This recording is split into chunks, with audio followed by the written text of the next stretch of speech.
She created her perfumes according to her emotions. No marketing brief. Nothing. She didn't follow the trends, the rules. Only listening to her heart and her emotions. And all her lines, she had 40 perfumes, were only connected with what she was experiencing in her life. Today, this kind of perfumes doesn't exist anymore. Okay? Be aware of this. I was so lucky to work for this brand. I was first an assistant, typing emails, in fact, at this time, no emails when I started. And then very quickly, I ran stores, the main stores in Paris, because I was able to sell. I had no skills to sell, I didn't go to school to do any selling things, nothing. But I was good at it because I think my emotions were connected with the smell. It was something I felt, my instinct. I was connected with this. And then after 5 years, let's say 7 years, I would say, selling in many countries, they proposed me to work on the e-business.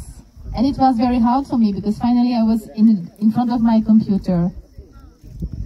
No perfumes in front of me, no people, no customers, just my computer. And finally I succeeded very well because all my experience being in front of the customers, I was typing and writing all my emotions on the computer. It was absolutely wonderful and I had a wonderful time. It was very successful. And then finally I ended my career at Unique Total being the ambassador of the brand.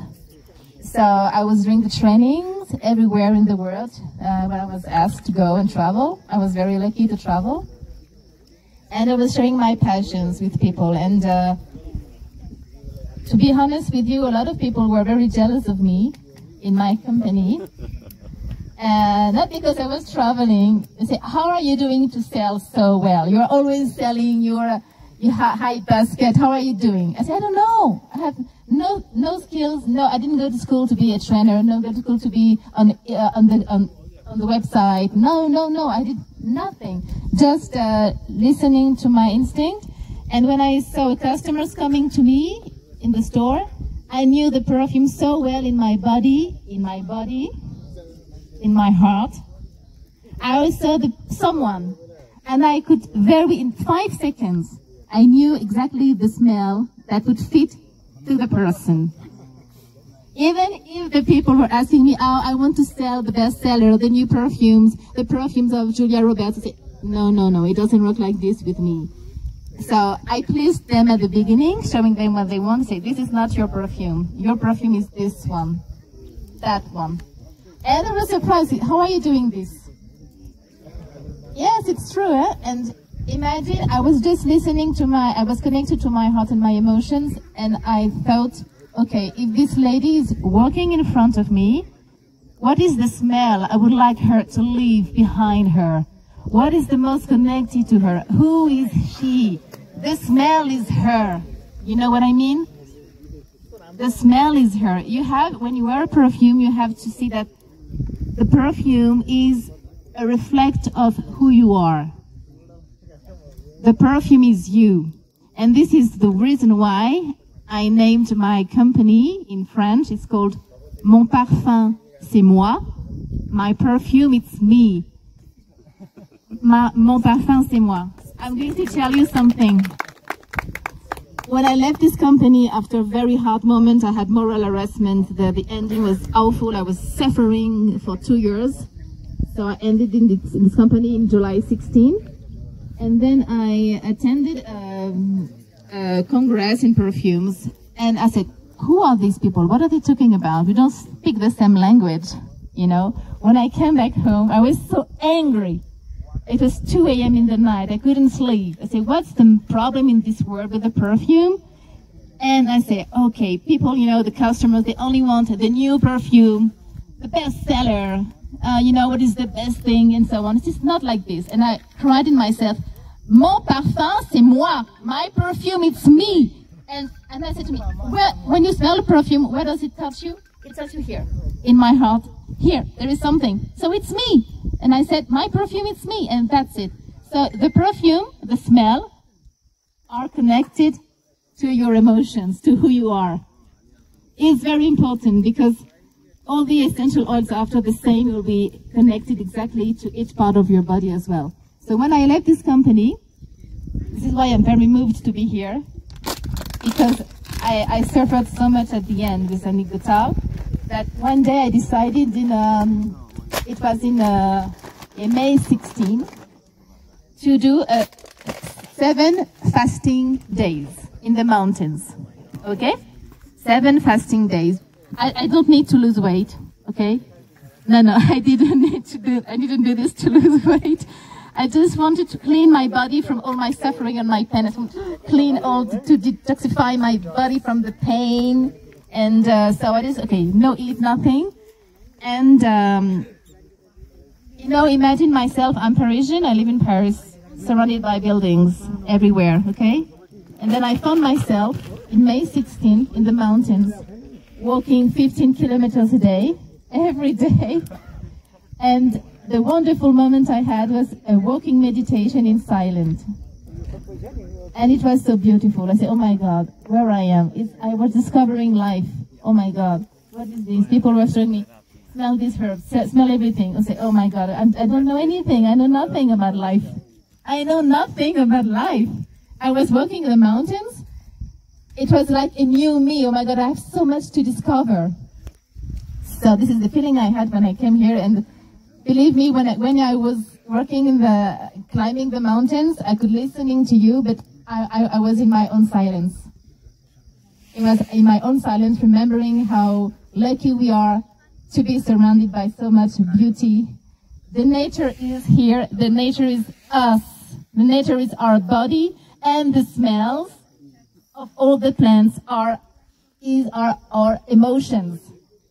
This is it. The soul of the plant, the smell of the plants are who we are, our soul. Okay? So my past, I continue the past. So when I've done this fasting days, I had a bad, not professional pain, but family pain. All my family against me. I was alone, totally dying by myself. And I found myself in Sri Lanka. I decided to go very far away, knowing nothing. I said, I have to go very far away. And I searched on internet, yoga, meditation, and internet. I wanted to go to India. It's too big, too huge, too much for you. You are suffering, you are too fragile. Don't go to India, it's too much. Go to Sri Lanka. So I've been there. Yoga meditation. I didn't do any yoga meditation. Absolutely nothing. And I found myself in an Ayurvedic center for 2 weeks. Incredible experience, because I discovered yoga, meditation, to be connected with my body, my dosha, Vata, Pitta, maybe someone who could check. Yes. And then also, this Ayurvedic medicine, which is my life today. I can't live without Ayurveda. Ayurveda is all my life. I share this experience, all the teaching in France as well, with the Ayurvedic daughter. Twice a year I have Ayurvedic daughters who saved my life, who come in France and who are doing consultations and conferences. It's very important to me to share this knowledge, even in Europe. We need this so much. So this trip saved my life. This medicine saved my life. I asked to stay 1 more week because 2 weeks was not enough. If I went back to France, I would die. I would kill myself because I wasn't ready to go back. And these people, the Sri Lankan people, everything, Ayurveda, meditation, yoga saved my life, because with yoga I found my balance in myself. Balance in my body, but also balance in my mind. It was absolutely crazy to discover everything. It was like a new me. And then in Sri Lanka, I discovered all the spices, the cinnamon. So after years, I've been to India and Sri Lanka. And each time I'm traveling to Sri Lanka, each year I'm going to Sri Lanka. And now I spent also this year 1 month in Sri Lanka and 2 months in India. But my intentions when I'm traveling is not to do any touristic things. I never do safaris like this. I never go anywhere. nowhere. I know nothing about these touristic things. My intention is to live in ashrams, to enjoy Ayurveda, to meet the producers everywhere, because my encounter with the flowers, you know, when I was a trainer, I'm going to tell you something, I was always training, in this perfume you have rosemary, jasmine, tuberose, rose. It wasn't just words. I didn't know what I was talking about. It was only words. What is the tuberose? I don't know. I've never been to India. What is the rose? I don't know. I've never been to, to Morocco, to Egypt. I don't know. So my idea was to go in the field to see the real flowers. This is what happened in September 16, before Sri Lanka. I was in Grasse. You know, Grasse is the capital of perfume in France, you know, in the south of France. And I was visiting this wonderful city for two weeks, and I found myself in a jasmine plantation, and it was the jasmine harvesting time in France, and it was, I think, the most beautiful moment in my life, because I had I could touch the jasmine for the first time. I was talking about this so many times, and it was just here in my hands like this, you know. Oh, this is the jasmine. I can't believe it. Oh my God, it's this. I was so moved to touch the flower, and then finally I was walking and I found myself in front of my favorite flower above all in this world, the tuberose. I saw tuberose, I couldn't believe it. I just fell down on the ground and I cried, and I couldn't stop crying for 20 minutes in front of this flower. I was talking about this flower so many times in my life, and finally I was just in front of me. And say, okay, this is my life, this is what I want to do. And this is why, since then, I spent all my life, all my money, everything, traveling first in Sri Lanka and in India. And this is the reason why I'm here also, because I want to go back to the roots of perfume. To understand what is the real perfume, to meet the producers, the harvesters, who is working in the field, because we are totally disconnected in Europe, in the world, with the real perfume. The perfume is here. This is why it's so important to work hand by hand with you, because I have so much respect and what you're doing and all what you're doing. And you know what my job is today? My job is to organize olfactive smelling trip in Sri Lanka, in India, very soon in Nepal. We will do together, okay? I bring people in India and Sri Lanka to reconnect with nature. Okay, we are together, and in 2 weeks I'm going to be with the group in India. For 2 weeks we're going to be in the north, harvesting saffron, agarwood in Assam, rose in Pushkar. We go to Delhi, we go many places in the north, and we are going to meet the producers and harvest, wake up at 4 o'clock if it needs to harvest the flowers, but to reconnect with the smell. And as you know, as he told you, I am an aromatherapist, aromacologist. So I want to go back to the roots of perfume, but I go deeper than this. You know what I do with the flowers, with the essential oils? I meditate for 45 minutes to 1 hour in silence. I smell the essential oils for 1 hour, and this is the only way to discover and to know what is the soul, what is the spirit of the flower, and what is its message. And meditate with the flowers, because when you have the flowers like this, it smells something. You know, a rose in the field smells something. When you do the absolute and the distillation and the extraction, it smells totally different. So the energy, the vibration is totally different. It doesn't work the same in your body according to your chakras, because each essential oils is connected to your body, to your chakras. This is what I'm studying and what I do with people, according to their imbalance, emotional imbalance. Very quickly, I can find with my knowledge in Ayurveda, which is the problem, it's imbalance in their dosha, and I match this with the imbalance in the chakras. Chakras is perfume for me. Perfume, I put this with Ayurveda, and I found exactly the right smell. I'm not a perfumer, but I can create for you, only for you, something specific that will balance yourself. This is what I'm doing today. And this is why I'm here. And I'm so honored that Rajendra, he welcomed me he just found me on Facebook 3 years ago, and he was always asking me to come. And, well, this time at the beginning of the year, I couldn't come and say, oh, I am doing this olfactive trip. I have 1 week before, maybe I can come and see you. And I'm so happy because, you know, it was a dream for me to be in Nepal. It was a dream for me.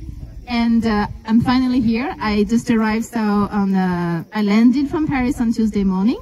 I spent 3 days in Kathmandu. It was very nice to visit, and I made very good encounters. It was interesting. I found much more better myself here. But when I said to my friends, and even the Nepalese people say, what are you doing? How many days do you stay in this country? Oh, I stay 1 week and then I'm going to Surkhet. What? What are you doing to do in Surkhet? Nobody is going there. They were asking, going to go trekking in the mountains? What are you doing in this village, in this city? I say, you know, it was so funny because everyone was looking at me like, who are you? No one is traveling, no tourist is traveling here, so I'm so even more happy to be here. So much gratitude I am because I'm here and I have only Nepalese people around me. I'm surrounded with beautiful souls, beautiful nature, and this is much more beautiful than anything because the most important thing in life is to search for beauty. Beauty is everywhere. The beauty is here in the nature around us. You have the beauty inside of you. And this is why when I saw some plastic on the ground a few minutes ago, I didn't like it because for us in Europe, we have no plastic, nowhere. It's very clean, so clean. When I'm in India, I'm suffering. I can't breathe. Sometimes, so many dust everywhere, so many rubbish. But you have to, even in this nightmare, what you see in India, you have to search for the beauty. It's an exercise for your mind, always to search beauty, always, always. And then it makes your vibrations higher. You know, this is wonderful. This is why I feel now so happy today. I have so much gratitude. I'm so honored to be here. Thank you for the invitation, Rajendra. Thank you so much because I had such a warm welcome yesterday at the airport. It was so nice. I will never forget. And no, it's a wonderful trip, and I can wait to have the next few days with you. Thank you so much for coming and listening to my story. Thank you.